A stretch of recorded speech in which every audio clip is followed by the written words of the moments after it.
Sebelum kita mulakan video ini, jangan lupa subscribe dan like. Semoga video ini bermanfaat buat anda. Terima kasih.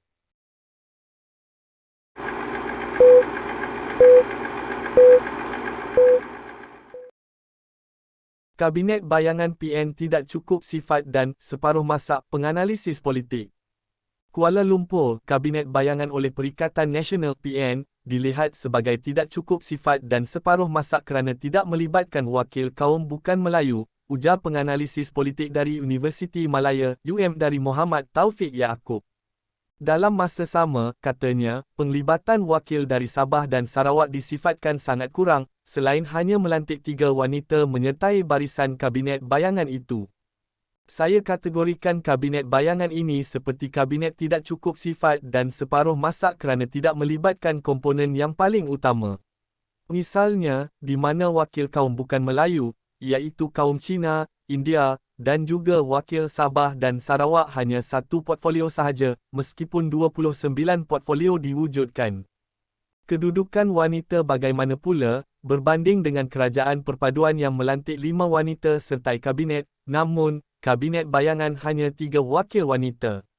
Ini disifatkan sebagai separuh masak dalam membentuk persediaan jika mereka perlu ganti PH bila-bila masa sahaja, katanya kepada Astro Awani pada Isnin. Ujarnya, Malaysia perlu ada keterbukaan dalam politik dan tidak boleh lagi membawa budaya politik yang lama. Kalau ini politik lama, masih ada lagi dalam kalangan pemimpin-pemimpin kerajaan atau pembangkang, saya yakin kita akan bergerak ke belakang dalam arena politik negara, ujarnya. Bagaimanapun beliau melihat Kabinet Bayangan itu perlu diiktiraf oleh kerajaan dengan melibatkan mereka dalam perbincangan, mendapatkan maklumat, mesyuarat bersama, atau melalui jawatan kuasa pilihan tertentu di Parlimen. Inilah platform untuk angkat idea bukan sahaja dari kerajaan, tetapi juga memberi ruang penglibatan ahli Parlimen PN untuk bersama-sama memastikan kestabilan politik, mekarkan ekonomi negara dan mengetepikan perbezaan politik.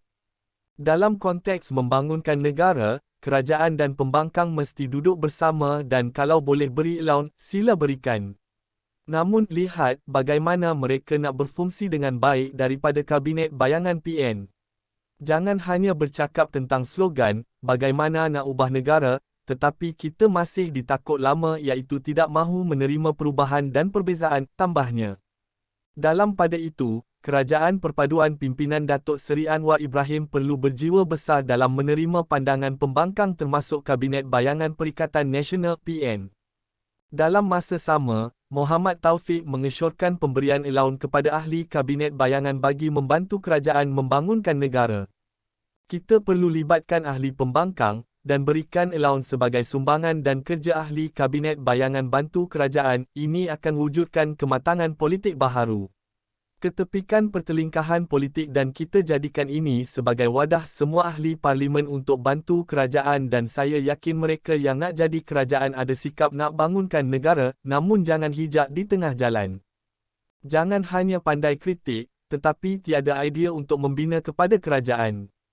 Siapa pun kerajaan kena kongsi serta beri keyakinan dan pastikan perjalanan negara adalah untuk rakyat, katanya. Terima kasih.